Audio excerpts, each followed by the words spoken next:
여러분 반갑습니다. 오늘 요한계시록 3주차 강의를 계속 이어가도록 하겠습니다. 지난주에 또 많은 분들이 또 영상을 보시고 또 피드백도 올려주셨습니다. 어, 어, 제가 지금 여러분과 이 요한계시록을 가지고 특히 신천지가 요한계시록을 어떻게 해석을 하는가 이 부분을 살펴보고 있습니다. 근데 여러분 떤 분이 이제 이 성경을 요한계시록에 대한 정확한 해석을 먼저 하고 그 다음에 신천지의 잘못된 부분을 지적해 주시면 좋겠습니다 라고 요청하셨는데, 사실 그렇게 하게 되면 저희가 요한계시록 자체를 신학적으로 또 성경적으로 통전적으로 해석을 하는 시간을 먼저 가져야 되거든요. 그렇게 하게 되면 이 수업이 굉장히 양이 많아지게 됩니다. 그래서 부득이하게 신천지가 잘못 해석하고 있는 내용을 먼저 소개를 하고, 그래서 신천지가 어떤 오류를 범하고 있는지를 먼저 말하고, 그 다음에 성경적으로 실제로는 이렇게 해석하는 게 옳다, 이런 방식으로 진행을 하겠습니다. 그리고 저희 수업은 그 신천지를 완전히 그냥 분석해서 막 파내고 막 그런 전문 인력을 양성하는 그런 훈련이 아니라, 여러분 그냥 간편하게 들으십시오. 제가 좀 지난주까지는 강의가 굉장히 좀 무거웠던 느낌을 제가 반성합니다. 그냥 가볍게 들으십시오. 제가 대신에 강의를 성실하게 준비하려고 하다 보니까 파워포인트 용량이 조금 많아졌을 뿐입니다. 그냥 신천지가 이렇게 해석하는 걸 우리가 성경에서는 정확하게 해석하면 이렇게 해석해야 된다, 요렇게 요점만 간단하게 알고 계시면 되겠습니다. 그래서 신천지가 주로 상징적인 언어들, 요한계시록에 나오는 뭐 일곱 별, 사자, 뭐 인, 촛대, 뭐 이런 상징적인 단어들이 나오지 않습니까? 그거를 전부 다 사실은 이만희에게 다 갖다 붙입니다. 그리고 신천지 증거 장막 성전에다가 다 사용하려고 해요. 그러다 보니까 생기는 짜 맞추기식 오류들이 생기는데, 그래서 여러분 신천지의 그 잘못된 상징 해석을 우리 기존 성경에서는 어떻게 해석하는 게 옳은지 이렇게 간단하게 살펴본다 생각하시고 강의 너무 부담 갖지 마시고 들으시면 참 좋겠습니다. 자, 그러면 오늘은 요한계시록 4장과 5장의 내용을 함께 다루도록 하겠습니다. 사실 8주 동안 이 책 16번의 챕터가 있는데, 지금 오늘 정상적으로는 6장 챕터까지 가야 되는데 지금 4장밖에 못 왔습니다. 제가 지금 책을 쭉 보니까 8주 안에 이 16챕터를 다 할 수는 없을 것 같고요. 근데 제가 가급적이면 이 책 한 권을 다 마스터하도록 노력하겠습니다. 대신에 중복되는 부분들은 좀 간단하게 이제 다음부터는 생략을 하고, 그래서 가장 중요한 것만 언급하고 점검하고 넘어가도록 하겠습니다. 지난 시간 강의가 굉장히 길었죠. 이번 시간에는 최대한 좀 시간을 짧게 해서 하도록 진행하겠습니다. 그러면 우리 다음 슬라이드부터 함께 보면서 신천지 성경 해석에 어떤 문제가 있는지를 살펴보겠습니다. 자, 오늘은 사도 요한이 요한계시록 4장과 5장을 통해서 하나님께서 보여주시는 하늘 성전을 보고 있습니다. 하늘 성전에 관한 요한계시록의 내용들. 자, 무엇이 옳고 그른지 지금부터 신천지의 민낯을 낱낱이 파헤쳐 보도록 하겠습니다. 자, 이제 신천지가 요한계시록 4장을 어떻게 해석하는지 한번 살펴보겠습니다. 자, 신천지는 그 영계와 육계를 나눕니다. 그래서 영계 하나님의 보좌, 그리고 육계 또 신천지, 이렇게 이야기를 하고 있는데요. 자, 하나씩 제가 읽어보겠습니다. 신천지는 요한이 7 금초대 교회와 그리고 7 사자에게 편지를 보낸 후를 이야기한다고 말하고 있습니다. 제가 펜을 조금 바꾸겠습니다. 예. 그리고 하늘에 열린 문은 거룩한 새 예루살렘 문입니다. 나팔 소리 같은 음성은 7 교회에 편지하라고 명령하시던 예수님의 음성이다 말하고 있습니다. 보면 좀 비슷한 부분도 있고 또 나중에 보면 아닌 것들도 참 많습니다. 사도 요한의 영이 하늘로 올라가서 영계의 하나님의 나라와 하나님의 보좌를 보았다고 말합니다. 자, 여기 보세요. 밤모섬에 있던 사도 요한이 하나님이 펼쳐 보여주시는 계시를 본 것이지, 사도 요한의 영이 갔대요. 영이 어디로? 하늘나라에 가서. 그래서 우리 이 땅 6계에서는 볼 수 없는 영계에서만 볼 수 있는 하나님의 나라와 그 보좌를 보고 이제 도대체 무슨 의미인지는 알지 못하지만 하여튼 환상을 보고 그 환상에 대한 기록이 계시록으로 남겨져 있다 말합니다. 사도 요한은 하나님의 보좌를 환상으로만 보았을 뿐입니다. 이게 이만희 씨가 주장하는 내용이거든요. 그래서 환상으로 보았을 뿐이지 이 환상으로 본 내용이 이제 눈에 보이도록 성취가 된 때가 언제냐면 지금 바로 이만희 교주가 신천지 증거장막 성전을 세워서 2000년 전에 사도 요한이 환상으로 보았던 그 내용, 도대체 이 일이 어떤 모양으로 나타날지를 전혀 분간하지 못한 상태에서 썼던 그 요한계시록 그 환상 계시를 이제 이런 의미구나 눈에 보이게 드러나게 나타낸 사람이 바로 이만희 씨입니다. 그것을 신천지에서는 실상계시라고 하죠. 그래서 이와 같이 실상계시를 펼쳐 보이는 입장으로 오는 목자가 있는데 이 목자가 누구냐면 여기 보세요. 이만희 씨입니다. 그래서 이만희 씨를 통해서 하나님의 보좌 형상을 보게 될 것이라 이야기합니다.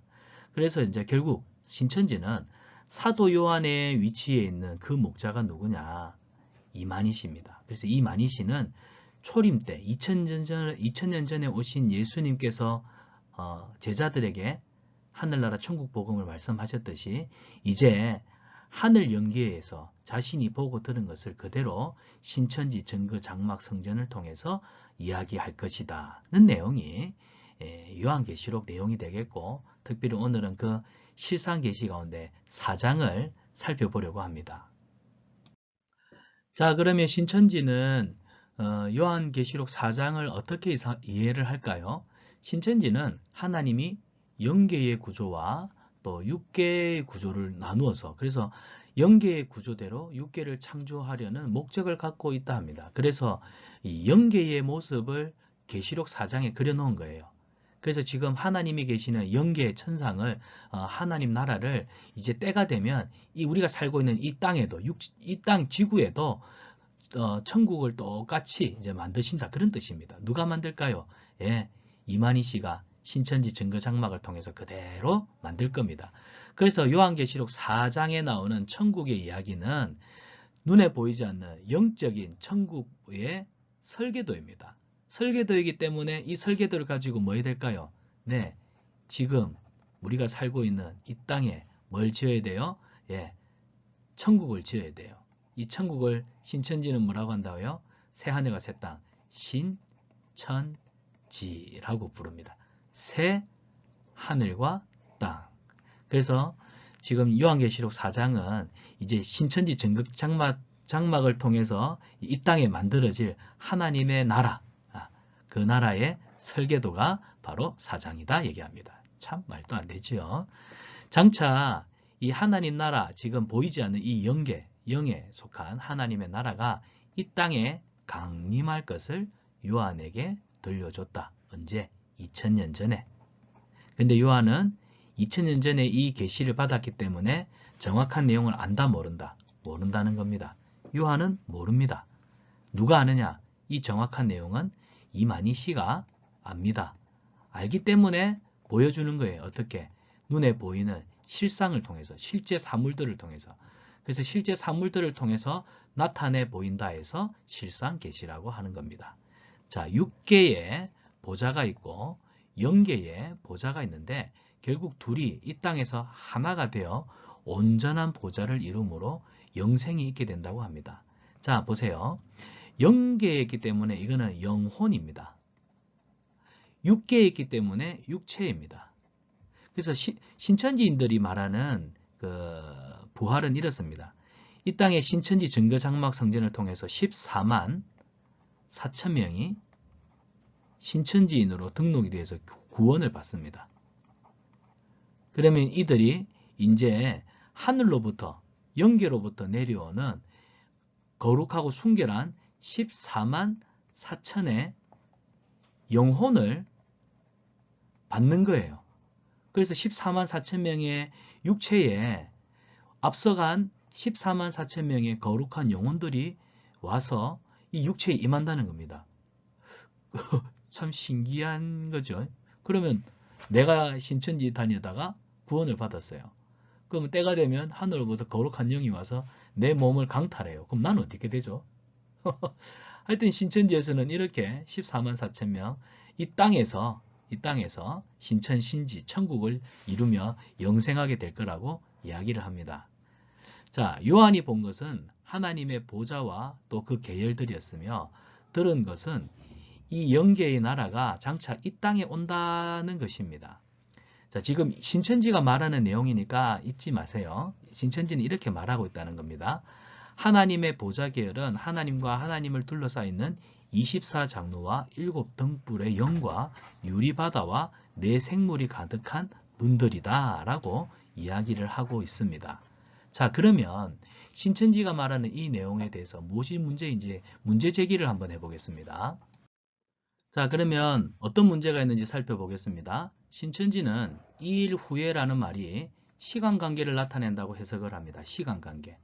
왜요? 요한계시록 2장, 3장, 그리고 이제 오늘 본문 4장이 순차적인 시간으로 구성되어 있다고 얘기해요. 그러니까 시간의 흐름에 따라서 요한이 시간의 흐름에 따라서 환상을 보고 그 시간적 순서를 따라서 지금 이 계시록을 기록했다는 겁니다. 그래서 요한이 지금 보고 있는 하늘의 모습은 하나님이 계시는 하늘의 모습은 천국의 설계도라고 이야기를 합니다. 이 천국의 설계도는 다른 게 아니라 지금 경기도 과천에 있는 신천지 땅이 있거든요. 거기에 이 천국이 요한이 본 환상대로 만들어진다는 겁니다. 여러분 건물을 짓기 전에 설계도를 먼저 만들잖아요. 그 설계대로 그러니까 신천지 과천에 하나님 나라 천국이 만들어진다는 겁니다. 정말 웃깁니다. 자, 그러면서 이 구조를 그들의 증거장막 성전과 연결시킵니다. 신천지는 신천지 교회를 정확하게 표현하면 신천지 증거장막 성전이라고 합니다. 지금 경기도 과천에 있고요. 그리고 여기에 14만 4천 명이 구원받을 것이다 이야기를 합니다. 자, 요한계시록 4장에 천국의 구조가 24보좌가 있고요. 그 다음에 7등불의 영과 유리바다 그리고 네 생물과 거기 가득한 눈들이 이루어졌다고 확정합니다. 자, 그래서 이 많이는 지금 여기에 나오는 24보좌, 24장로, 7등불과 영과 유리바다, 네 생물 이런 것들이 실제로 이 세상 속에 지금 이만희가 속해 있는 이 시대 가운데 이것들이 다 나타났다고 보여줘야 돼요. 증거물로 제시를 해야 돼요. 그런데 여러분 요한계시록에는 이 세상 우리의 언어로 표현할 수 없는 상징으로 된 것들이 많습니다. 그러니까 그 상징들에는 주로 하나님의 영광이 이렇다. 너희가 알지 못하는 하나님의 은밀하고 큰 계획이 이와 같다. 그런 것들을 때로는 이 세상에 있는 어떤 상징물로서, 그러니까 어떤 물건들을 가지고 상징을 해놨는데 그 상징적인 언어를 전부 다 또 실제적인 것으로 바꾸려고 하니까 억지로 끼 맞추기가 많다는 겁니다. 그 나중에 뒤에 보시면 제가 말씀을 드릴게요. 자, 그래서 그 영계, 하늘의 영계의 구조와 짝을 이룬다. 어디? 이 땅에, 육계에서, 이 땅에서도. 그래서 결국 하늘에 있는 이 24보좌, 7등불과 영, 유리바다 이 다 기록되어 있지. 이게 봐봐라. 지금 신천지 증거장막 안에 다 있잖아.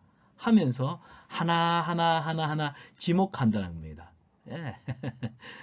자, 근데 이런 신천지 해석에 두 가지 문제가 있습니다. 첫 번째, 사장을 영계로 묘사하고 있다는 거예요. 그러니까 단순히 사장을 하나님이 계시는 저 안드로메다에 있는 그냥 눈에 보이지 않는 어떤 영적인 초월에 있는 천국에 관한 이야기. 그리고 두 번째는 이 천국을 설계도라고 주장한다는 거예요. 설계도. 그래서 하나님이 요한계시록에서 요한이 본 하나님의 나라는 진짜 하나님의 나라가 아닌 거예요. 그냥 환상 중에 앞으로 2000년 후에 이 만일을 통해서 만들어지게 될 설계도, 조감도를 본 겁니다. 이런 나쁜 놈이 있습니까? 그럼 하나님은 안 계십니까? 예. 이런 비논리적인 비약으로 인해서 그래서 영과 육이 합일하여 과천의 신천지 천국이 드디어 완성이 되고 이만희는 결국 뭐가 되냐면 하나님이 되는 겁니다. 자기는 신천지 이 중에서도 가장 최고 대장이니까 어떤 영하고 합쳐야 되겠습니까? 예, 예수의 영, 삼위일체 하나님의 영하고 합체를 하겠죠. 그러니까 이만희는 안 죽는 거예요. 이만희는 절대 죽을 수 없다고 이 신천지인들은 믿습니다. 그래서 우리는 빨리 이만희가 죽어야 됩니다. 이만희가 죽어야 신천지에 문제가 생기죠. 자, 그래서 영육합일의 기초가 되는 영계와 육계의 합의를 이룬다는 주장을 하는데 성경에 이런 내용이 전혀 없다는 사실. 자, 그러면 성경은 뭐라고 말할까요? 팩트 체크를 해보면 요한계시록 4장 1절에 2일 후에라고 시작을 합니다. 이 2일 후에라고 하는 표현은 시간적 순서로 연결된 내용이 아닙니다. 2장이 예를 들어 2장의 사건이 1시라면 3장은 2시고 4장은 뭐 3시고 이런 시간적 순서로 연결된 내용이 아니라 2일 후에라고 하는 건 어떤 새로운 사건, 문단이 시작할 때 관용적으로 사용하는 표현입니다. 관용적이라는 표현 아시죠? 우리 경상도 사람들은 뭐 어떤 말을 시작하기 전에 그러니까 뭐 이런 표현처럼 2일 후에라고 하는 건 새로운 사건이 시작되고 또 새로운 어떤 이야기를 시작할 때, 문단이 시작될 때 2일 후에라고 하는 관용적으로 사용되는 표현입니다. 그래서 신천지는 2일 후에라니까 2일 후에 이게 이제 시간적으로 느껴지니까 시간적 순서다. 그래서 2장과 3장 사건 이후에 나오는 4장은 이제 완성이 되는데 그 천국이 완성된 모습을 사도 요한이 2000년 전에 환상으로 보았고 그 환상으로 본 건 하늘에 있는 거였다. 근데 그 하늘에 있는 천국이 이제 눈앞에 직접 우리가 눈으로 볼 수 있는, 체험할 수 있는, 경험할 수 있는 천국으로 나타난 것이 바로 2000년 신천지 증거장막 이만희 교주를 통해서 나타난다. 이제 이거를 온전히 이만희 씨와 신천지에다가 적용하고 있는 것입니다. 여기서 하늘은 하나님의 통치, 그래서 나라의 임하옵시고 주기도문에 있는 내용이에요. 그러니까 하늘이라고 하는 건 우리가 말하는 어떤 공간적인 개념보다는 하늘이라고 하는 표현은 하나님께서 온 우주와 온 땅과 온 나라와 백성들을 다스리시는 하나님의 통치권 안에 있다는 것. 그러니까 하나님의 통치가 있다, 실존한다는 것을 보여줄 목적으로 우리 인간들이 이제 이해할 수 있는 언어로 하늘이라는 표현을 쓴 겁니다. 하늘 하면은 하나님의 통치가 있는 거, 하나님이 다스리시는 거, 하나님이 왕이 되시는 것이라는 표현입니다. 그리고 사장은 하늘에 있는 보좌의 사실적인 묘사가 아니라 상징입니다. 상징입니다. 하나님의 보좌가 이렇게 있다. 그러니까 하나님 나라는, 하나님의 보좌는 우리가 이 땅에 있는 것으로 설명을 할 수가 없어요. 천국은 말로 설명할 수 있는 곳이 아닙니다. 그래서 천국은 어떤 곳이냐면 말로 설명할 수 없을 정도로 정말로 아름답고 눈부시고 하나님의 영광으로 가득 차 있습니다. 그런데 신천지는 지금 요한계시록에서 요한이 본 그 천국의 모습을 뭐라고 얘기해요? 묘사한 것이다. 천국을 직접 눈으로 보고 이렇게 생겼다, 묘사한 것이다. 그래서 이 천국은 이제 설계도이기 때문에 이 설계도를 본대로 이 땅에서 건축이 될 거다, 이 말입니다. 여러분, 아닙니다. 상징입니다. 그러니까 하나님의 나라가 그만큼 인간의 언어로 설명할 수 없는 판타스틱, 엘레강스한, 그러니까 완전히 아름답고 어마어마한 그런 하나님의 나라, 하나님의 통치가 있는 하나님의 나라, 하늘, 이 상징적 의미로 보는 게 좋습니다. 왜냐하면 환상을 통해 성도들에게 중요한 메시지를 전달하는 이미지 효과가 있거든요. 그래서 하나님은 사도 요한이 본 그 하나님이 계시는 아름다운 하나님의 통치가 있는 그 영원한 나라, 그 환상을 보고 요한계시록은 그 당시 로마에 핍박당하던 성도들에게 용기를 가져라. 우리가 핍박당하고 환난당하지만 죽음 이후에는 우리 주님이 계시는 하나님의 통치하심이 있는 언약의 백성들이 들어갈 곳, 바로 영원한 하늘나라 천국이 있다. 천국을 소망하며 힘을 내어고 용기를 가지고 주신 소명을 따라서 우리가 다시 한번 뜨거웠던 그 첫사랑을 회복하며 살아가. 이게 참 요한계시록의 메시지입니다. 그러니까 메시지의 의미가 더 강하다는 것을 기억하십시오. 끝까지 견디는 자가 복이 있다. 이게 요한계시록이거든요. 근데 신천지는 이 요한계시록의 메시지는 다 버리고 이런 설계도를 가지고 실제로 이만희씨와 신천지 증거 장막에다가 갖다 붙이려고 하는 이런 말 그대로 꿰어 맞추기식의 성경, 이 말도 안 되는 성경 해석을 하고 있습니다. 자, 그래서 요한계시록 4장은 천국의 구조적 설계도가 아닙니다.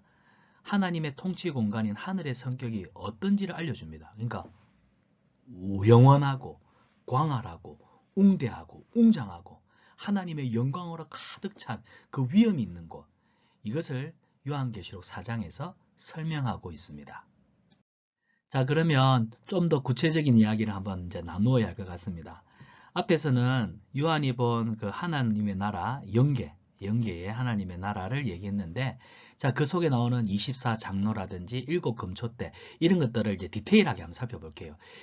신천지 이만희는 이 24장로를 뭐라고 해석을 하냐면, 요한계시록에 등장하는 존재들 있죠. 존재들을 영적, 문자적으로 해석하는 신천지 경향은 24장로들에 대한 해석에서도 분명하게 드러납니다. 자, 여러분, 신천지는요, 영적이라 해서 자기들 마음대로 해석을 하고요, 문자적이라 해가지고 실제로 눈에 보이는 어떤 현상에다가 자꾸 끼워 맞추기 식으로 합니다. 예. 그래서 신천지에서 말하는 영적이라고 하는 건 좋은 의미가 아닙니다. 왜냐하면 하나님을 그냥 영적인 존재로 만들어 놓고 아무것도 할 수 없는 무능력한 존재로 만들기 위해서 영적이라는 표현을 써요. 그래서 신천지에서는 사실은 문자적이고 육적인 것들이 더 강력합니다. 자, 이거를 이 비유풀이를 통해서 한번 보면 됩니다. 자, 신천지는 요한계시록 실상, 이 실상계시입니다. 실상계시라고 하는 요한계시록 이 책에 111페이지에 24장로가 있어요. 이 24장로는 어떻게 하냐면 하나님 나라의 모든 일을 맡아서 주관하는 24영들이래요. 자, 하나님 나라의 모든 일을 맡아 주관하는 24영들이 장로입니다.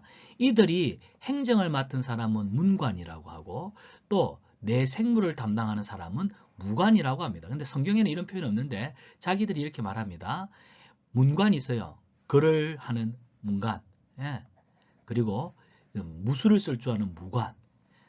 그리고 24장로가 입은 흰옷은 의로움을, 금면류관은 영광스러움을 상징한다고 부연 설명합니다.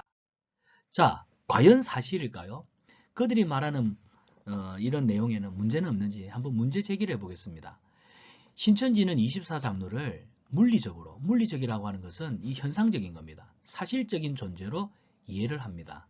그래서 24장로가 하나님 나라의 모든 일을 맡아 주관하는 24영이라고 주장합니다. 자, 그러니까 이 24장로는 그 완전한 하나님 나라 언약의 백성, 그러니까 이 24장로는 사실 구원받은 하나님의 백성들을 대표하는 그러니까 완전한 숫자이거든요.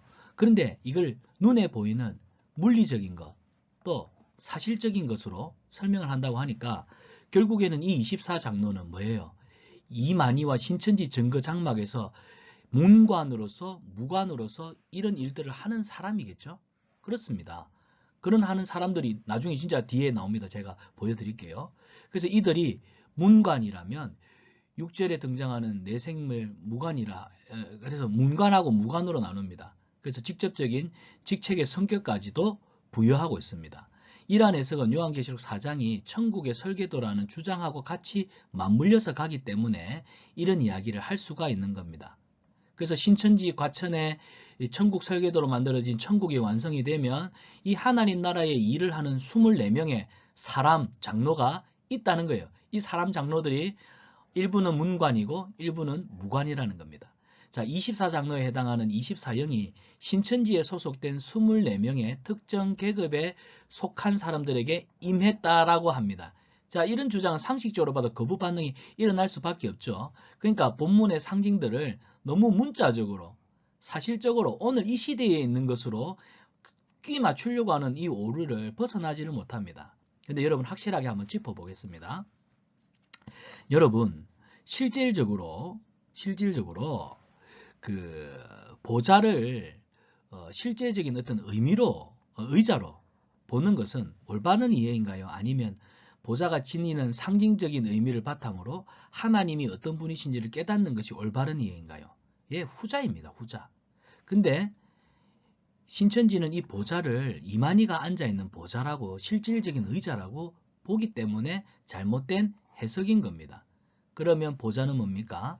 하나님, 영광의 하나님이 앉아 계신 그 위엄 있는, 그래서 그 보좌 위에 앉아 계신 하나님이 계시는 하나님의 나라, 천국, 그리고 그 보좌를 둘러싼 구원받은 온 나라와 민족과 열방과 백성들을 대표하는 24장로.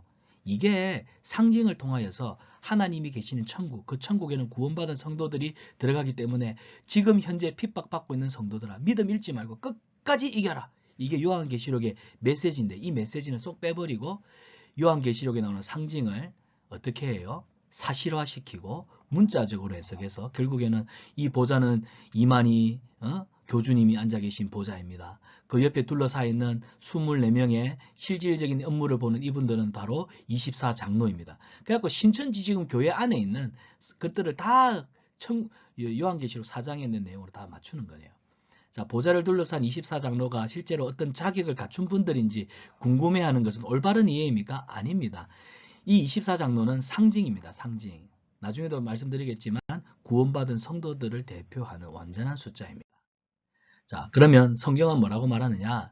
24장로는 두 개의 12로 이루어진 24라는 숫자를 통해 하나님의 모든 백성을 의미하는 것으로 해석해야 됩니다. 여기서 하나님의 백성은 구원받은 백성들입니다. 아시겠죠? 24라고 하는 것은 12 곱하기 2 해서 24로 어떤 신학자는 12명은 예수님 시대에 12명의 제자고 12명은 이후에 예수님 이후에 구원받은 모든 성도들이 예수의 제자이기 때문에 10이다. 그래서 12, 12, 24다. 이렇게 말하는 신학자도 있는데 아니고요. 그렇게 보는 견해도 있는데 나쁘다고는 안 하겠습니다. 하지만 여기서 말하는 24라는 숫자는 구원받은 하나님의 백성들입니다. 구원받은 하나님의 백성들입니다. 자, 그 24장로는 하나님의 보좌에 앉아 계신 것처럼 24개의 보좌에 앉아 있습니다. 이것은 통치를 의미하죠. 하나님과 같이 영원한 하나님의 통치에, 하나님 나라의 통치에 동참하는 겁니다. 그래서 하나님이 너희는 왕같은 족속, 택하신 족속, 왕같은 제사장, 그러니까 왕과 같은 직분을 가지고 하나님의 통치에, 하나님의 역사에 우리도 동참한다는 겁니다. 이거는 하나님이 우리에게 주신 놀라운 구원의 은혜를 의미하는 거예요. 자, 여기에는 성경 전체를 관통하는 주제 중에 하나, 하나님의 백성이 하나님의 대리자라고 하는 이 명제가 작용하거든요. 이게 오늘날 성경에서 보는 긍정적인 해석입니다. 24장로는 면류관을 쓰고 흰 옷을 입었습니다. 이런 모습은 승리자의 모습과 함께 성도의 그 정체성을 보여주는 거예요.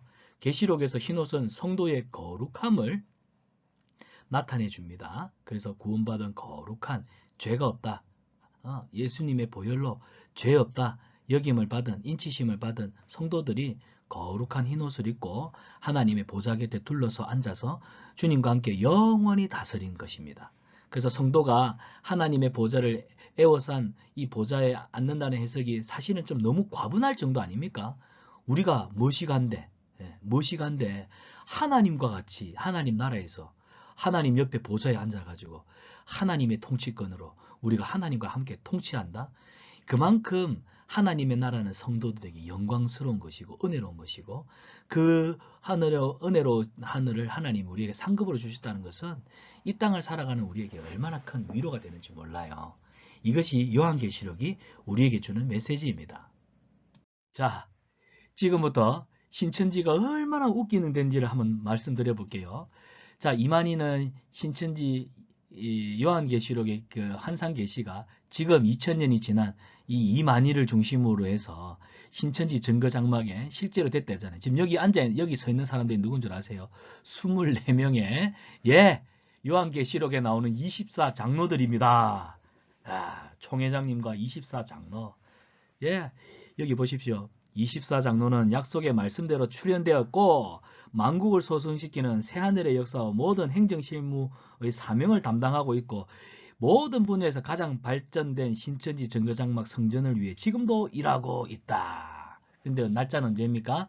1997년입니다. 자, 그러면 이 24명의 24장로. 자, 이 24장로는 죽지 아니하는 이만희. 맞잖아. 영원한 하나님 곁에서 영원히 다스리고 통치해야 되니까 이 사람들은 1997년입니다. 이후에도 계속 존속되고 있는지 살펴볼게요. 자, 여기도 보십시오. 예. 보좌에 앉으신 총회장님. 이야, 이만희가 보좌에 앉았습니다. 하나님이 앉았죠. 이만희는 재림 예수님, 그 다음에 이긴자, 성령님, 보혜사 성령님, 그 다음에 나중에 보좌에 앉으신 성부 하나님. 그러니까 이만희는 성부와 성자와 성령 하나님이시기 때문에 자, 죽으시면은 절대 안 되겠습니다. 근데 이분 곧 돌아가십니다. 곧 돌아가세요. 7명의 교육장, 12명의 집화장, 24명의 장로님들, 이 24명의 장로가 아까 24장로 요한계시록에 나오는 24장로입니다. 자, 이 사진의 논리대로 하자면 이 사람들은 다 이만희 교주를 둘러싸고 있습니다. 자, 7 금초대 생각나십니까? 12 집화장, 24장로. 아까 요한계시록에 나오는 7, 12, 24 그 상징적인 것들을 전부 다 보십시오. 눈에 보이는 것들로 다 사물화 해놨습니다. 그래서 이만희 교주가 하나님이라는 의미입니다.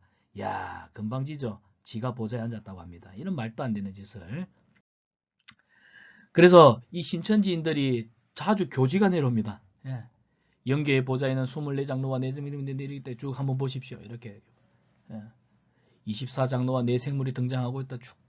그래서 이 사람들이 결국엔 누구냐?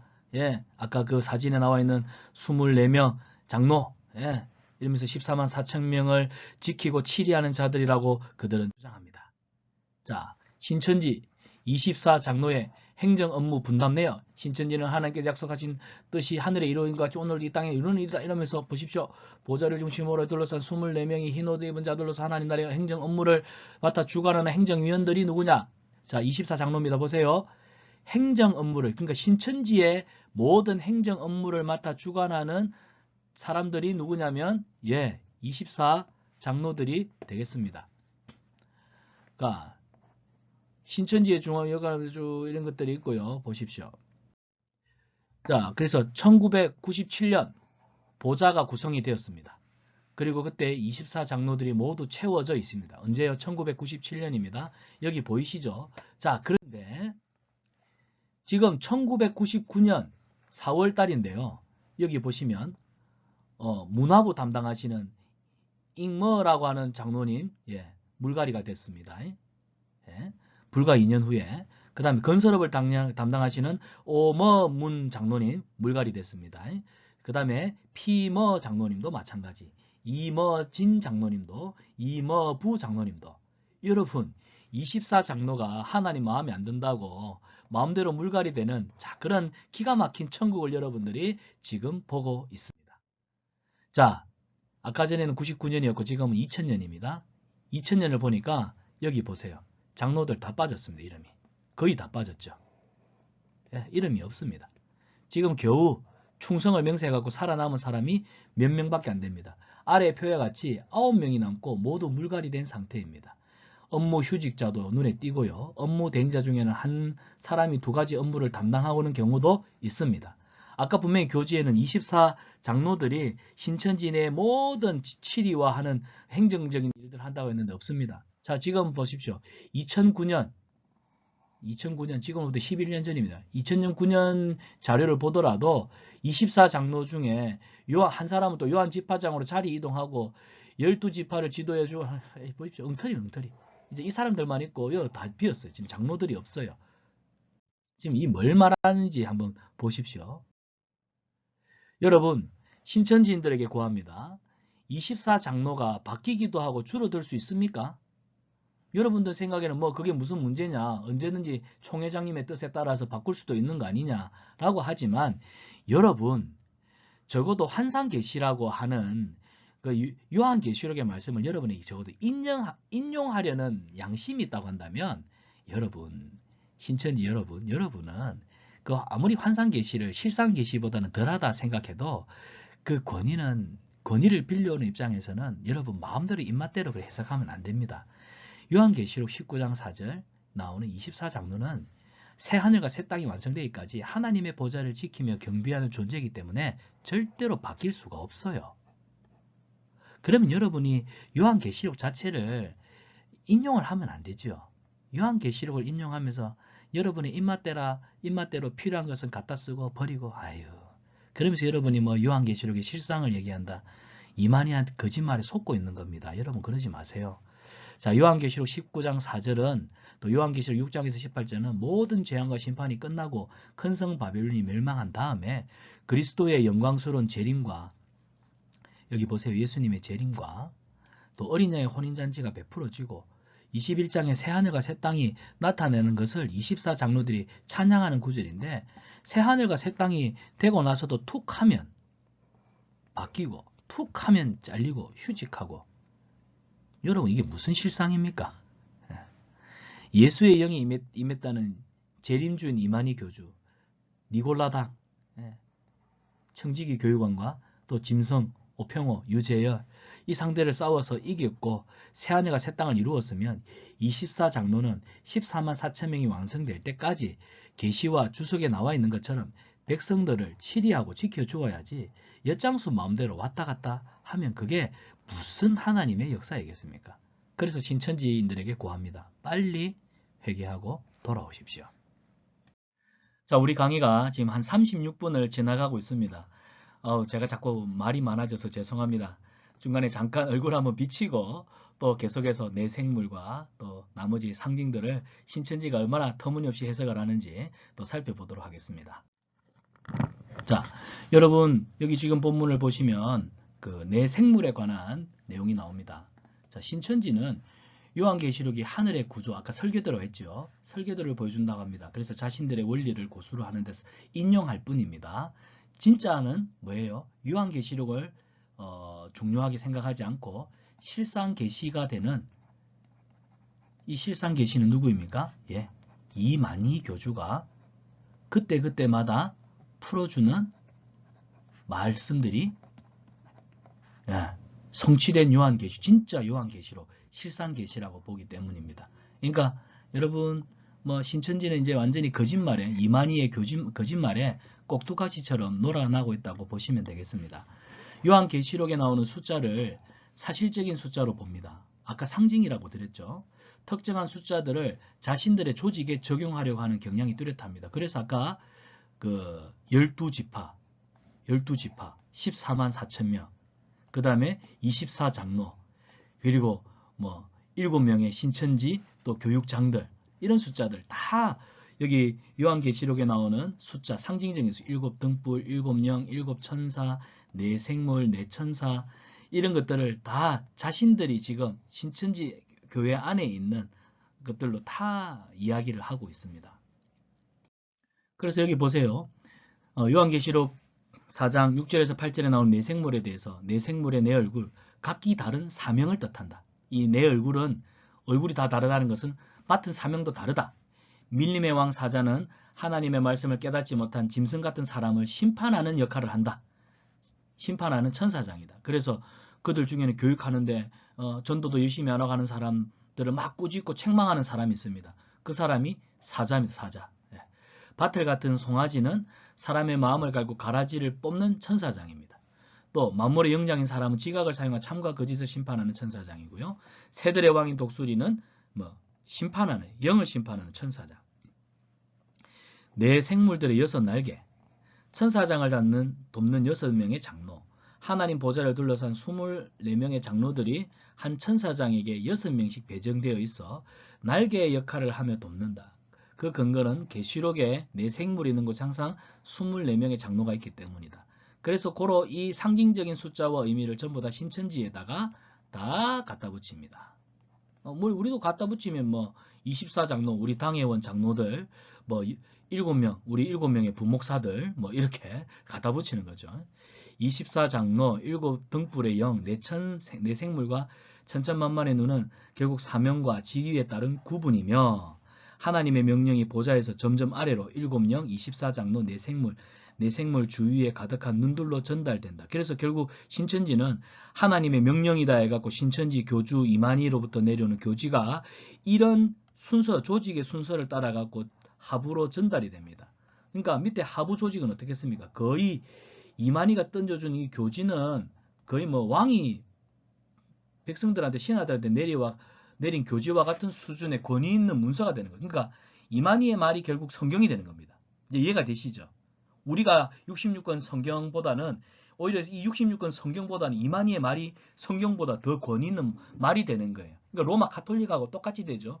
이게 이만희를 신격화한 결과입니다.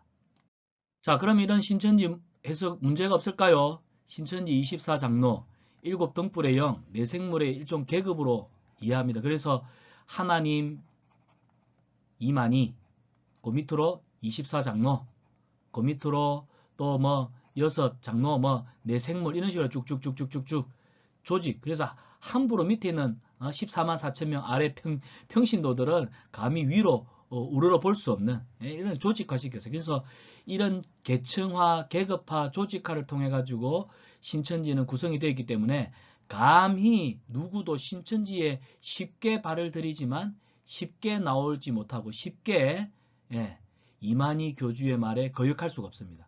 왜? 감시당하고 있기 때문이에요. 그래서 여러분 제가 지난번에 보내드렸던 영상 다 보셨습니까? 꼭 보셔야 돼요. 여러분이 이왕 신천지에 관한 공부를 하시기로 했다면 꼭 보십시오. 제가 챙겨드린 거.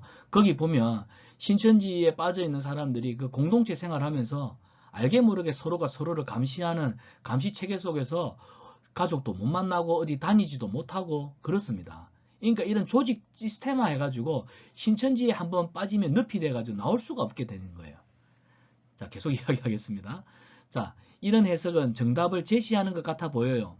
왜냐하면 눈에 보이는 것처럼 딱딱 찍어주니까 얼마나 깔끔하고 좋습니까? 사실 여러분 요한계시록 보면 이게 무슨 뜻인지 이해가 안 되니까 헷갈리잖아요. 근데 신천지에만 가도 눈에 보이게 딱딱딱딱 설명을 해주니까 사람들이 눈에 보이는 걸 확실히 믿잖아요. 그죠?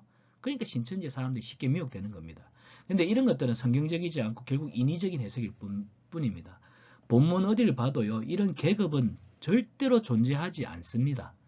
요한계시록 5장 11절에 보면 또 내가 또 보니 들음에 보좌와 생물들과 장로들을 둘러싼 많은 천사의 음성이 있으니 그 수가 만만이요 천천이라. 이것을 근거로 내 생물을 천사로 보는 관점도 본문을 너무 과도하게 그리고 쉽게 단순화시켰던 해석이에요. 왜냐하면 자기들 안에 있는 조직을 설명해내야 되니까. 오히려 5장 11절에 생물들과 천사들을 분리해서 언급합니다. 성경이 분리해 놓은 것은 묶어서 단순화하는 해석이 객관적이라기보다는 직관이고 통찰이 있다기보다는 게으른 해석이기 때문입니다. 이게 무슨 말이냐 하면 요거는 제가 뒤에 가서 설명을 드리겠습니다. 여러분 성경은요 이렇게 얘기합니다. 요한계시록의 이미지를 상징으로 이해하는 성경적 해석 원칙을 따라 그러니까 상징으로 이해해야 됩니다. 상징으로 이해하는 성경적 해석 원리가 이게 지금 저희 정통 보수 교단의 해석 입장입니다. 내 생물 역시 하늘의 속성을 설명해주는 상징적인 이미지입니다. 내 생물은 이만희처럼 단순화하고 객관화시키고 눈에 보이는 어떤 직관적인 것으로 설명할 수 있는 것들이 아니라는 거예요. 아까 제가 앞에 설명했던 게 이겁니다. 그러니까 상징은 어디까지나 상징입니다. 그러니까 이거 상징을 통해서 뭘 의미합니까? 여러분 우리가 그 시를 쓸 때 죽음을 의미하는 시적인 언어가 뭐예요? 강물이잖아요. 강물.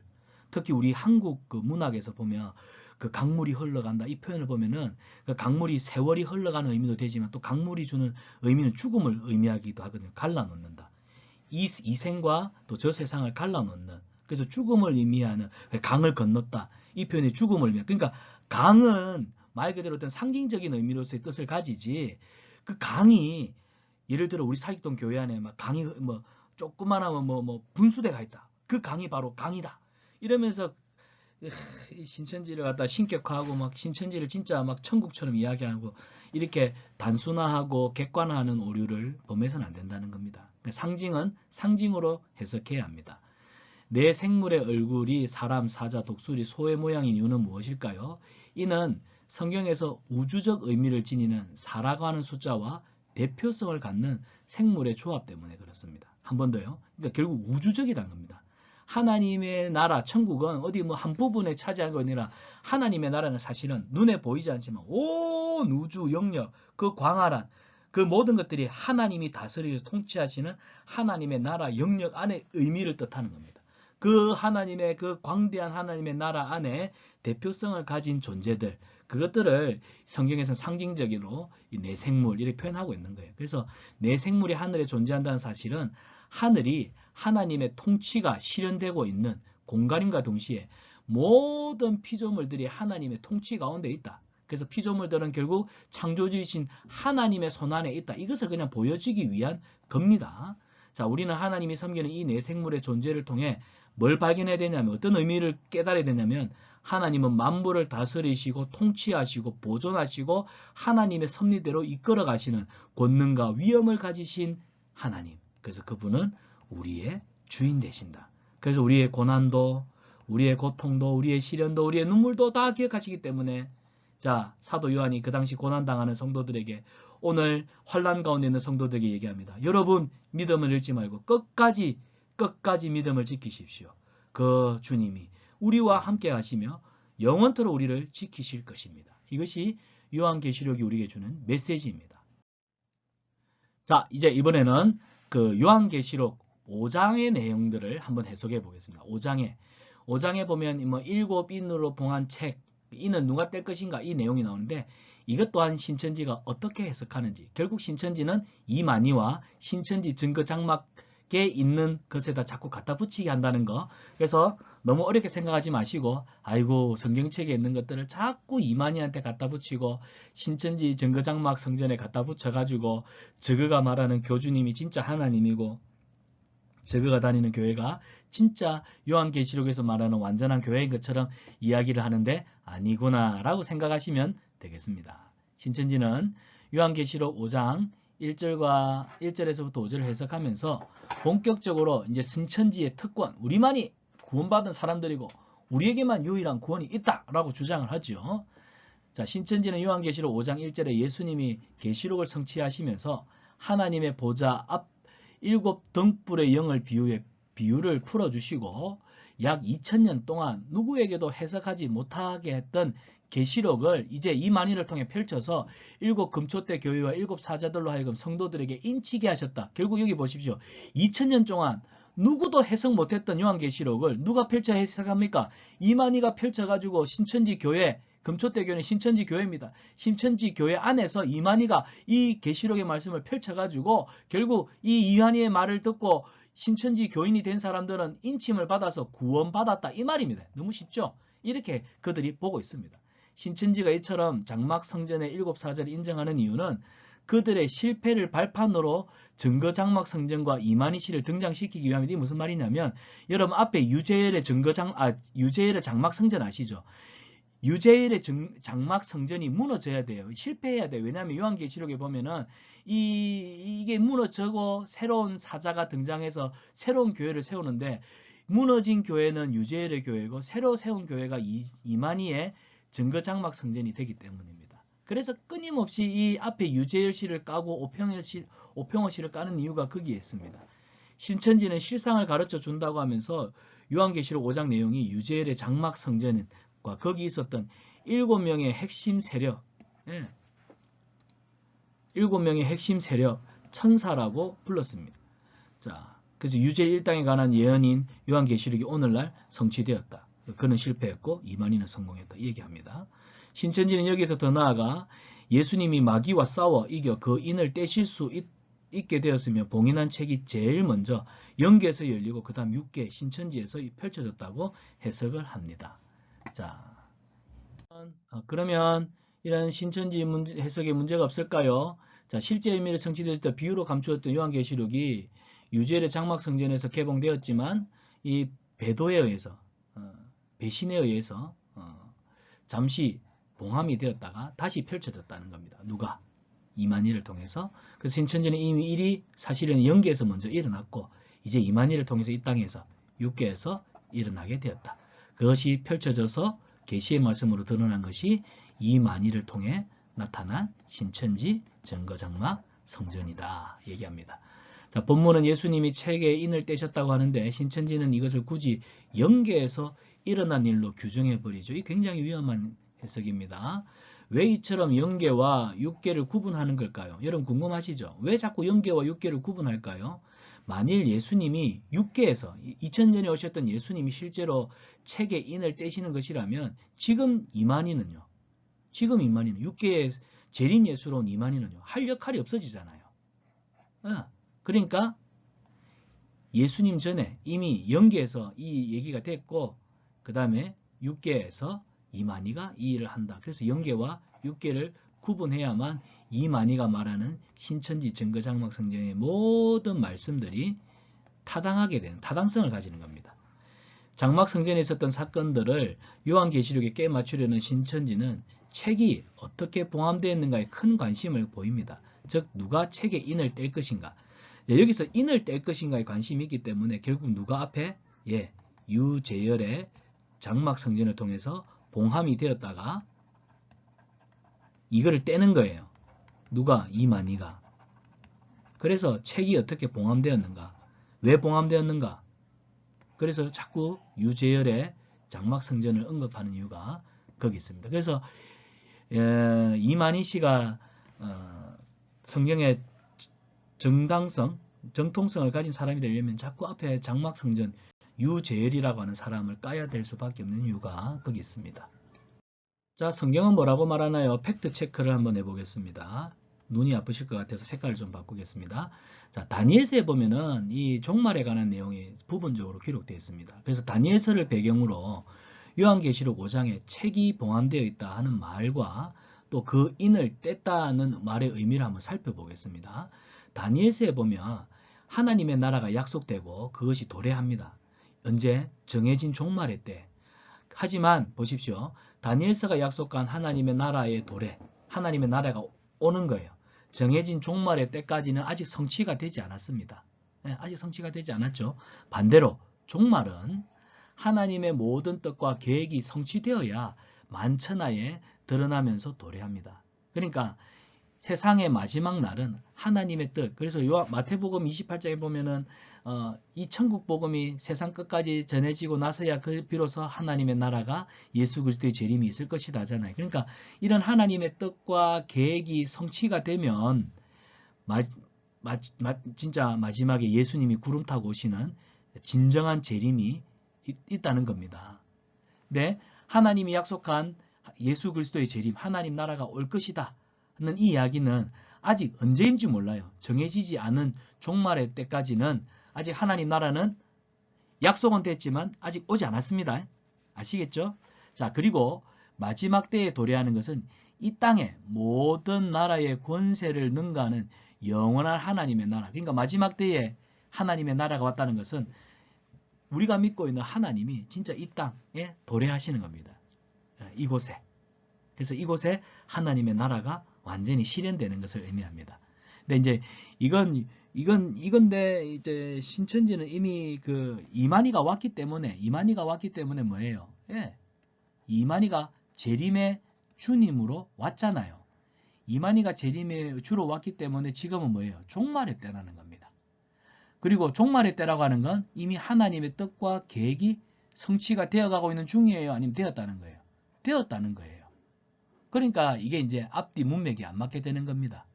그래서 자신을 빨리 신격화하고 그 다음에 뭐예요? 신천지에 있는 모든 말씀들이 신천지 내부에 있는 것들로 완전하게 성취가 되었음을 맞출 수밖에 없는 겁니다. 그래서 아까 모든 상징적인 숫자들이 신천지 안에 있는 장로들이라든지 그런데 끼 맞추기 식으로 가는 이유가 거기 있습니다. 요한계시록은 그 유다 지파의 사자요 또 다윗의 뿌린 메시아로서 십자가의 죽임을 당하신 어린 양 예수님을 통해 봉함이 된 책이 이미 떼어졌다고 기록합니다. 이게 성경적인 해석입니다. 그러니까 요한계시록은 예수님은 유다 지파시잖아요. 유다 지파는 사자의 용맹함을 가졌다 해서 사자로 상징되는 지파입니다. 그리고 다윗의 혈통, 다윗의 뿌리로 오신 메시아로서 예수님이 십자가에 필려 죽임 당하셨고 이분은 어린 양, 유월절 어린 양이 되시지 않습니까? 이 예수님을 통해서 구원에 관해서는 감추어졌던 것들이 예수님을 통하여 천하 만민에게, 그래서 누구든지 예수님을 주라 부르면 구원받을 수 있게 된 거예요. 그전에는 유대인들을 통하여 하나님의 구원 역사 속에 유대인들을 통하여 하나님이 구원을 부분적으로 보여주셨지만 이제 예수님이 오고 나서는 모든 나라 모든 민족에게 예수 그리스도를 믿어 구원받는 이 구원의 길이 어찌 보면 확장이 된 겁니다. 그래서 예수님을 통해서 책의 인이 떼어졌다고 기록합니다. 그래서 이것은 곧 예수님의 십자가의 죽음이 바로 종말론적인 하나님 나라가 이제 가까워졌다, 도래가 가능하게 되었다 하는 것을 의미하는 표현이라는 거예요. 그래서 그 날이 언제일 줄 모르지만 그 마지막 종말의 때가 언제일 줄 모르지만 이미 2000년 전에 오신 예수님을 통하여 그 인이 떼어졌고 그 인은 예수님을 나의 주 나의 하나님으로 믿는 예수님의 주되심을 고백하는 그리하여 구원받은 성도들이 인침을 받은 사람들이고 이들이 마지막에 재림의 때에 오시는 예수님과 함께 하나님이 통치하시는 하나님의 나라에 들어가 영원히 살게 될 것이다. 그게 요한계시록이 우리에게 주는 메시지입니다. 근데 이런 것들 메시지는 다 잘라먹고 신천지는 이만희 교주 신격화와 그리고 신천지 교회의 정당성을 부여하는 데 사용하고 있습니다. 여러분 강의가 많이 지루하시죠? 아이고 지금 이제 한 56분 지나가고 있습니다. 하지만 여러분 힘내시고 이제 지금 챕터 5인데요. 챕터 6에서 이제 끝이 날 겁니다. 조금만 더 힘내십시오. 자, 요한계시록 5장에 나오는 어린 양의 7뿔과 7눈에 대해서도 또 한번 살펴보겠습니다. 자, 요한계시록 5장 6절에 보면 또 내가 보니 사도 요한이 지금 보고 있습니다. 무엇을? 하나님이 보여주시는 환상을 보고 있습니다. 보좌에 네 생물들과 장로들 사이에 누가 섰어요? 어린 양이 섰습니다. 일찍 죽임 당한 것 같더라. 여기에 7뿔과 7눈이 있으니 이 눈은 온 땅에 보내심을 입은 하나님의 7영이라. 딱 성경 보니까 신천지가 이 7뿔과 7눈을 어떻게 해석할 것 같아요? 이만희 씨와 관련된 측근에 있는 사람들한테 연결시킬 것 같죠? 마찬가지입니다.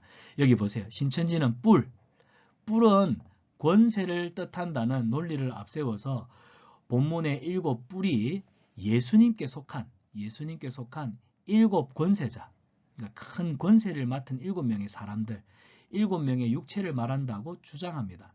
여러분 성경에서는 뿔이 이 능력과 권세를 상징하는 상징적인 단어 맞습니다.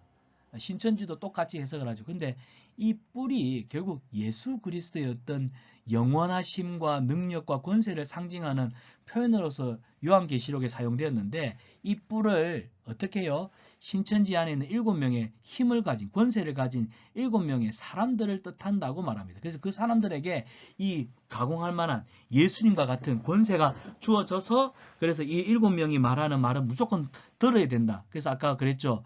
신천지는 시스템, 거의 뭐 조직입니다. 깡패 조직. 조직입니다. 그래서 위에서 내려오는 말은 무조건 상명하복. 맞습니까? 상명하복. 무조건 들어야 됩니다. 완전 조직입니다. 깡패, 저리 가라입니다. 그리고 7이라는 숫자를 연결고리로 사용해서 요한계시록 2장에 등장하는 7별이 예수님이 보낸 편지를 받고도 회개하지 않아서 직분을 박탈당한 배도한 7사자를 말하는 반면에 또 본문의 7뿔은 그 7별을 심판하기 위해서 세운 7사자를 말합니다. 자, 이것 또한 결국 배도했다니까 또 누구 얘기하겠습니까? 유재열의 증거장막과 그 증거장막에 있었던 7명의 장로라든지 7명의 핵심 요인들이겠죠. 그럼 여기 7뿔로 상징되는 7명의 사명은요. 이만희와 함께 신천지 증거장막 속에서 신천지를 도와서 배도한 유재열을 까고 새로운 신천지를 이루는 7명의 권세자들을 가리키겠죠. 뻔합니다. 그렇게 해석합니다. 자, 과연 그럴까 문제 제기 한번 해보겠습니다. 신천지는 배도자와 멸망자, 심판자라는 구도를 계속 즐겨 사용합니다. 일곱 뿔, 일곱 별이 각각 심판자와 배도자라 설명할 때 어떤 근거를 사용하고 있는지 우리는 사실 곰곰하게 생각해 볼 필요가 있습니다. 본문에서 이 둘의 관계를 규정할 만한 근거는 없습니다. 단지 일곱이라고 하는 숫자가 일치한다고 해서 둘의 관계를 긴밀하게 엮는 해석은 정당하지 않습니다. 이 정당하지 않은 해석을 신천지는 하고 있거든요.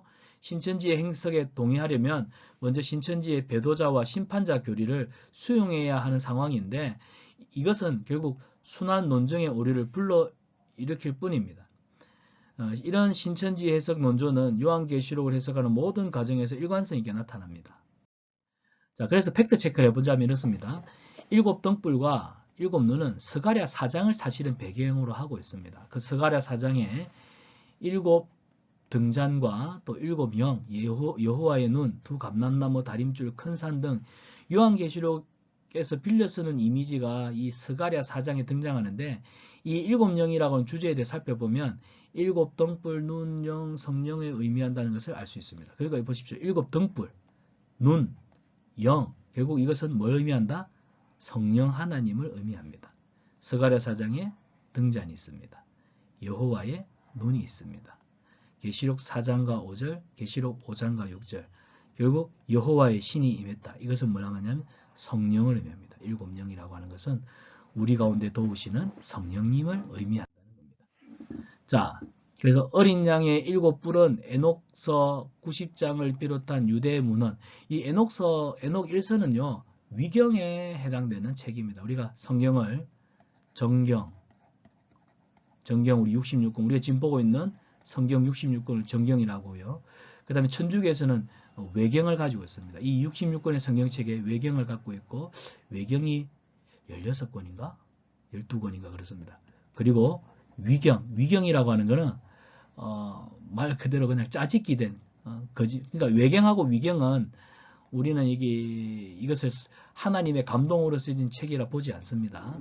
이 에녹스 1장은 위경에 해당되는데 이 유대인들의 문헌입니다. 여기 보면 승리한 메시아적 왕을 어린 양이 뭘 의미하냐면 승리한 메시아적 왕을 뜻하고 또 구약 성경에서 뿔은 권세와 능력을 나타내는 은유적 표현으로 자주 사용됩니다. 따라서 완전수인 7을 사용한 어린 양의 일곱 뿔은 예수님이 완벽한 권세와 능력을 소유하고 완전한 승리를 이루신 분임을 나타내 줍니다.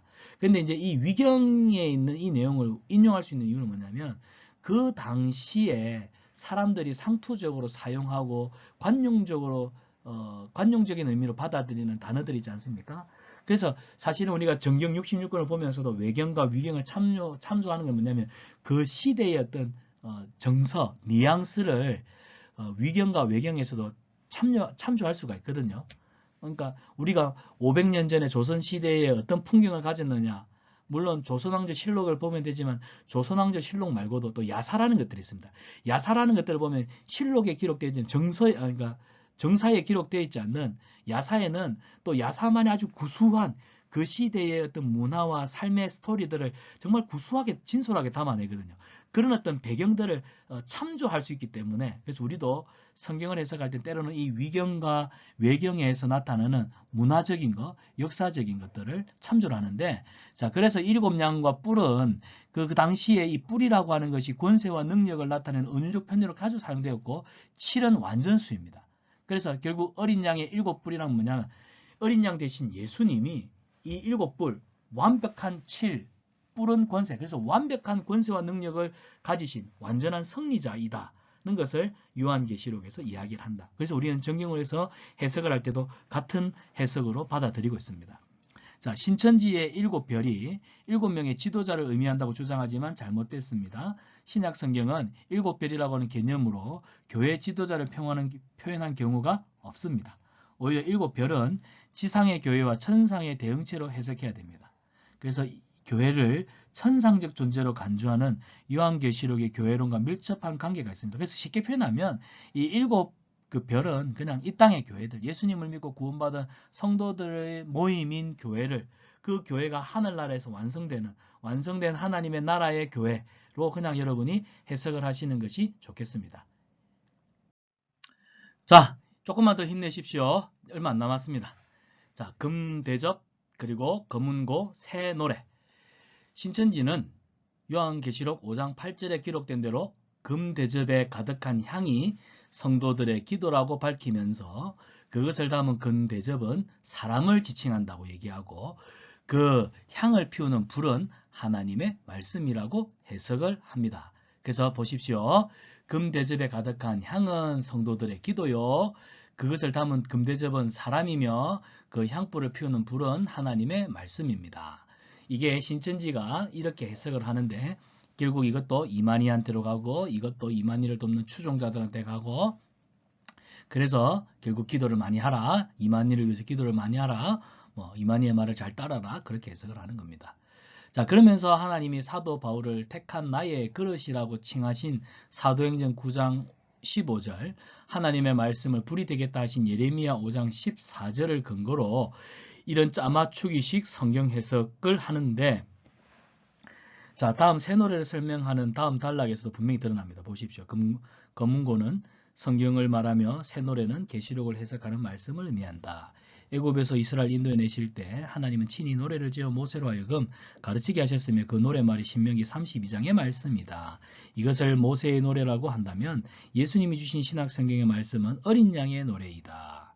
본문의 새 노래는 어린 양이 임봉을 떼어 펼치시는 계시록의 말씀을 말한다. 새 노래인 이유는 지금까지 들어보지 못한 말씀이기 때문이다. 자, 보십시오. 새 노래인 이유가 뭐냐? 지금까지 들어보지 못했기 때문에 이 새 노래는 어떤 노래일까요? 네, 신천지에서 이만희 교주를 통해서 증거되는 말씀이 새 노래, 지금까지 들어보지 못한 새 말씀, 고로 신천지에 와야만 여러분은 구원받는 말씀을 들을 수 있다고 지금까지 거짓으로 이야기해 왔습니다. 과연 그렇습니까? 신천지의 이러한 해석은 성경을 성경으로 해석한다는 원칙에 부합하는 것처럼 보이지만 그 비유풀이, 짝풀이, 자기들 입맛대로 성경 구절을 막 갖다 쓰는 아전인수격인 성경에서 신천지의 성경 해석은 그렇습니다. 사람에게 그릇이라 하신 말씀을 통해 금대접이 사람이라고 주장하고 하나님의 말씀이 불이라는 구절을 끌어와서 향을 피우는 불이 하나님의 말씀이라고 주장합니다. 그런데 검은고가 성경을 의미하고 모세의 노래는 구약의 율법을 어린 양의 노래는 신약 성경을 의미하며 새 노래는 그 중에서도 요한계시록이라고 해석하는 이 별다른 설명이 없어요. 자, 이 책 1장에서 신천지가 성경을 비유로 푼다면서 번번하게 말씀의 중요성을 강조한 사실을 지적했습니다. 여기서도 신천지는 거의 모든 소재를 소위 성경, 하나님의 말씀, 구약 성경, 신약 성경, 그리고 요한계시록의 말씀 등으로 해석을 합니다.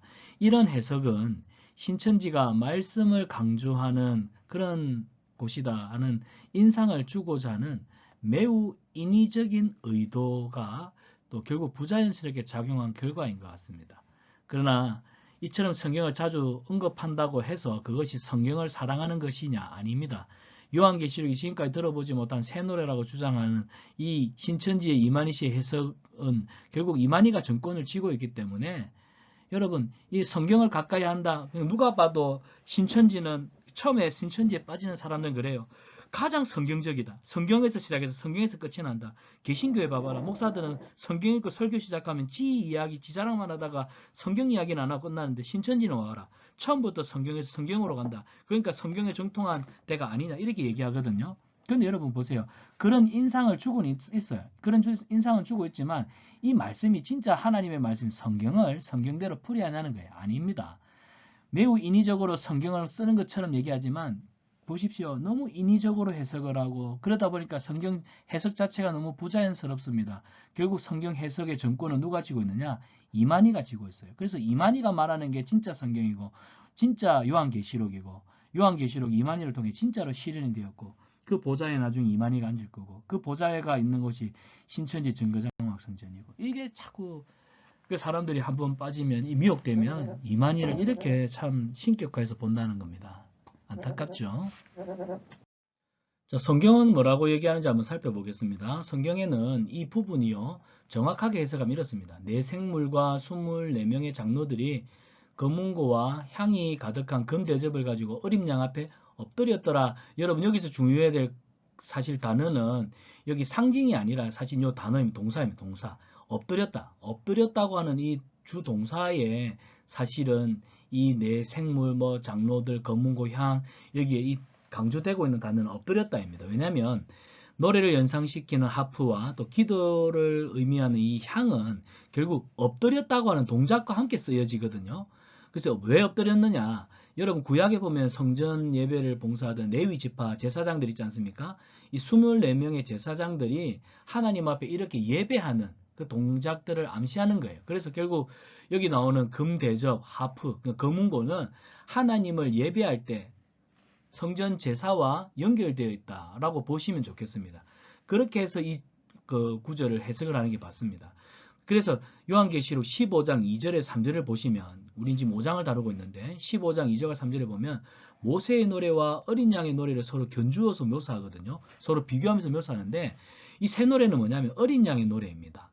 구약의 출애굽 때 홍해를 건너 이스라엘 백성들이 구원을 베풀어 주신 하나님께 찬양 올려드리지 않습니까? 예, 그들이 하나님 앞에 홍해를 건너고 나서 뭐 하나님의 말과 적군을 뭐 죽이셨네 이러면서 미리하며 막 탬버린 치면서 막 노래를 부르지 않습니까? 자, 이제는 그 구약 시대의 모세와 이스라엘 백성들이 그 이집트에서 구원해 주셨던 그것을 기억하며 모세와 함께 노래를 불렀다면 이제는 어린 양 예수님을 통하여 구원받은 새 이스라엘 교회입니다. 예수님을 믿고 구원받은 신약의 교회들. 그 교회 공동체는 우리를 구원하신 어린 양 대신 예수 그리스도의 구원을 노래하는 노래를 할 거란 말이죠. 예. 그래서 그 어린 양의 노래는 바로 이 노래를 의미합니다. 그래서 여기서 새 노래는 구원에 관한 예수님을 통한 2000년 전에 예수님을 통한 그 구원의 노래이지 이 새 노래는 지금 2000년 후가 지난 신천지 증거장막 성전을 통해 이만희를 통해서 다시 주어지는 그 말씀에 대한 노래가 새 노래가 아니라는 거죠. 그러니까 신천지는 이 새 노래도 결국 이만희로 다 귀결시키고 있다는 것을 보게 되겠습니다. 자, 이제 마지막입니다. 일곱 번째 장인데요. 이제 하나님 나라와 제사장에 대해서 좀 살펴보고 이제 오늘 공부를 이제 마치려고 합니다. 지금 1시 한 10분인데 오늘 수업은 1시 한 25분 되면 다 마칠 것 같습니다. 여러분 정말 수고 많으시는데 조금만 더 힘내십시오.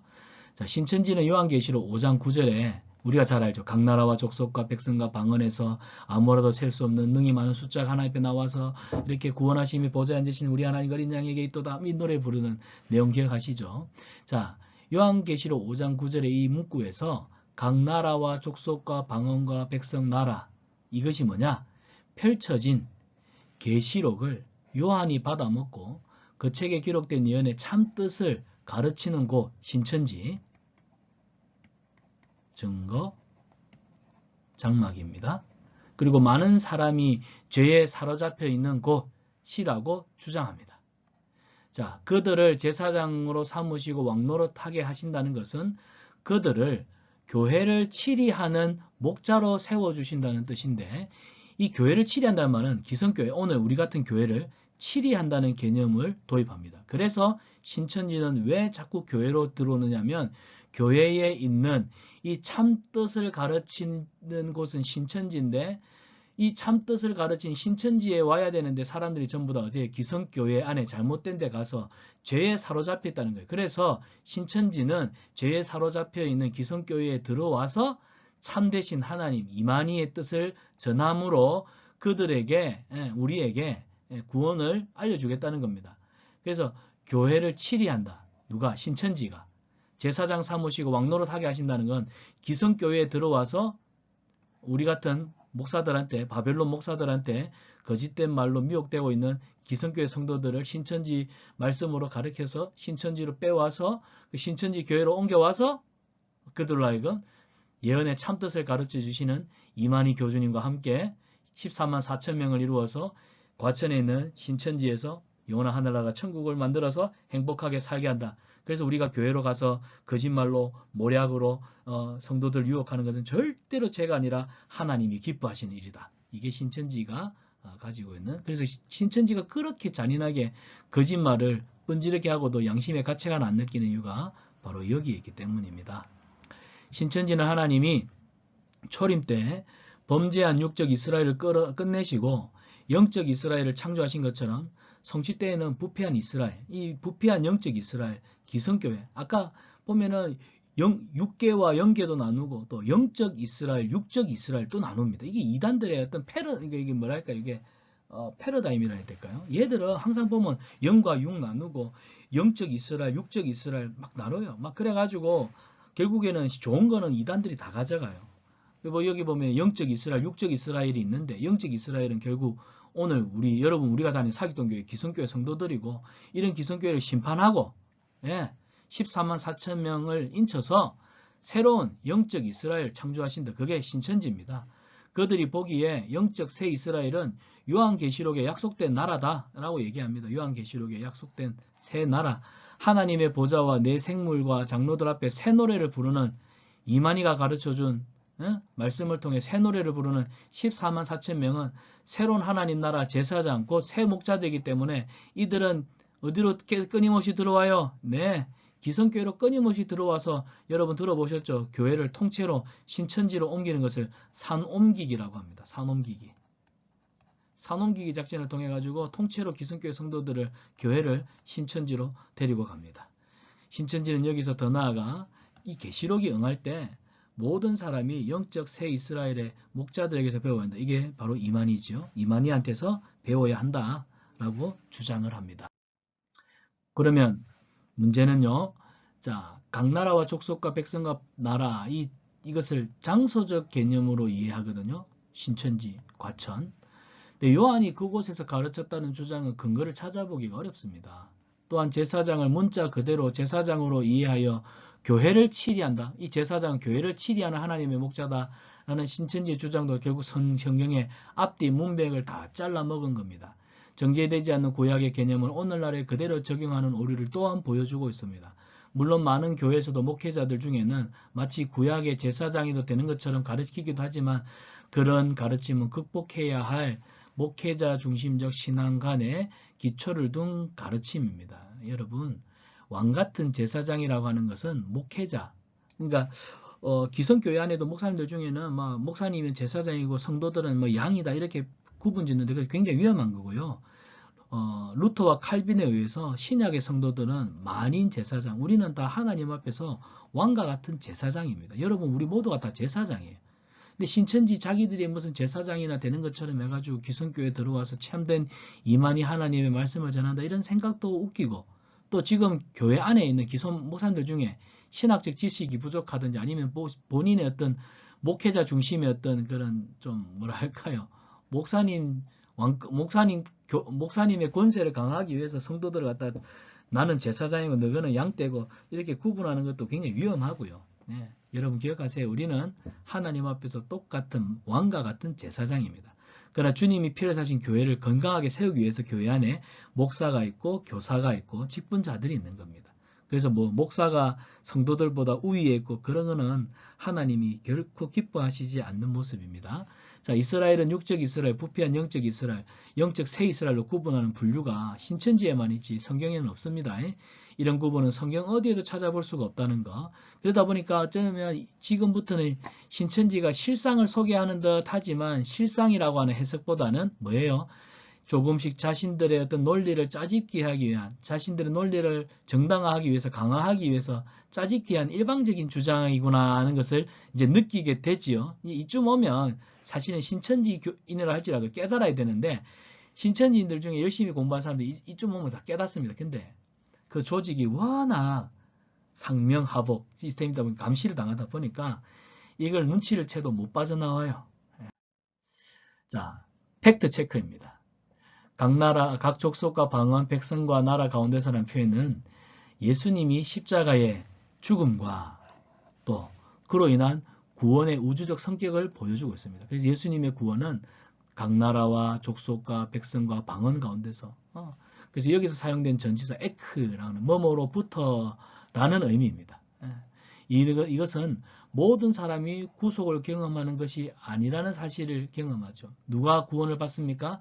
네, 어린 양 대신 예수 그리스도의 피 흘리심, 그 보혈, 피 흘리심, 그 복음을 듣고 영접한 자들이라는 겁니다. 자들이 이제 예수님의 어린 양의 노래를 부른다 이 뜻입니다.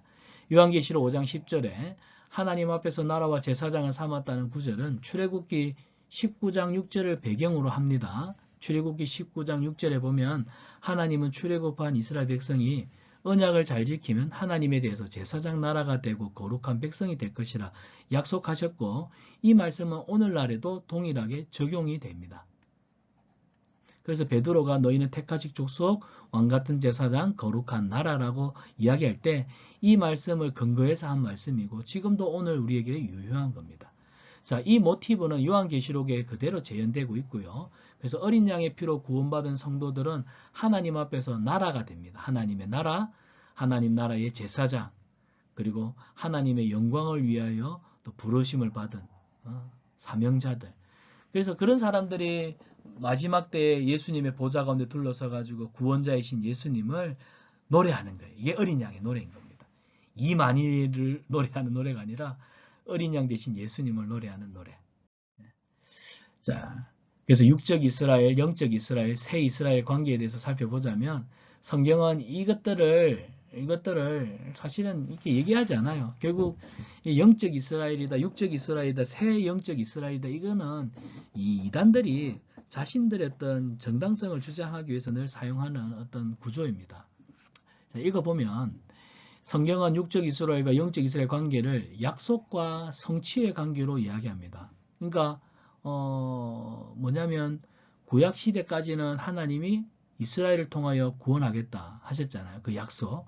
그리고 성취는 결국 이스라엘 백성들 가운데 유다 지파 예수 그리스도를 통하여 나셨고, 그리고 예수님을 믿는 모든 자들은 이제 영적인, 혈통적으로는 아브라함의 후손은 아니지만 예수님을 주라고 하면은 영적으로 아브라함의 후손이 된다. 이거는 로마서에서도 갈라디아서에서도 서신서에서 계속 언급하고 있는 내용입니다.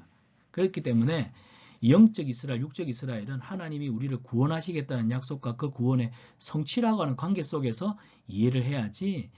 뭐 영적 이스라엘은 뭐 육적 이스라엘은 기성교회고 육적 이스라엘은 이스라엘 백성들이고 영적 이스라엘은 타락한 영적 이스라엘은 오늘 기성교회고 새 영적 이스라엘은 뭐 신천지고 이렇게 해석하는 것은 이단들이 즐겨 사용하는 그런 패러다임입니다. 자, 그리고 중요한 것이 하나가 있는데 여기 보면은 뭐 교회 공동체를 심판해 버리겠다 자꾸 그렇게 말을 해요. 그런데 하나님은 교회 공동체를 심판하겠다고 말씀하신 적이 없습니다. 요한계시록을 가만히 보십시오. 교회를 심판하는 것이 하나님의 목적이 아니라 교회를 어떻게 하십니까? 교회를 회복시켜서 완성된 주님의 교회로, 그래서 그 완성된 주님의 교회가 새 이스라엘. 그래서 완성된 새 이스라엘, 영적 이스라엘이 뭘 의미하냐면 결국 예수님의 재림과 함께 예수님의 재림을 영접하게 될 구원받은 성도와 교회를 지칭하는 말로 사용되고 있다는 겁니다. 이 점을 기억하셨으면 좋겠습니다. 여러분 오늘도 수고 많이 하셨습니다. 제가 짧게 하려고 했지만 참 내용이 많네요. 사실은 이 PPT도 제가 화, 수, 목, 금 4일 동안 계속 이렇게 만들었는데 여러분 혹시 강의를 듣는 중에 좀 힘드셨다면 용서해 주시고 그래도 또 배우는 또 학생 입장에서 또 새로운 것을 배운다는 기대감 가지고 또 배우시면 좋겠습니다. 궁금하신 것은 카톡 남겨주시고요. 성실하게 과제를 하시는 분들이 있습니다. 감사합니다. 그런데 안 하시는 분들도 있습니다. 그래서 우리 과제 수행은 오늘 들었던 수업 내용을 소감을 간단하게 정리해서 올리는 것을 해서 출석과 또 강의 평가 그렇게 하는 방향으로 진행하겠습니다. 지금 다른 목사님들은 과제를 많이 내어주신다고 합니다. 여러분 제가 내어드리는 과제는 과제가 아닙니다. 그러니까 여러분이 출석을 했는지 안 했는지 강의를 들었는지 안 들었는지 그걸 제가 그래도 피드백을 해야죠. 줌으로 하면 여러분들이 다 들어오니까 제가 볼 수가 있지만 동영상은 여러분들이 일방적으로 시청하기 때문에 여러분들이 과제 수행을 했는지 안 했는지 모릅니다. 그렇기 때문에 피드백 올려주십사는 이유가 여기 있으니까 순종하셔서 이번 주에는 강의를 듣고 또 내용들 간단하게 정리해서 올려주시면 감사하겠습니다. 수고하셨습니다.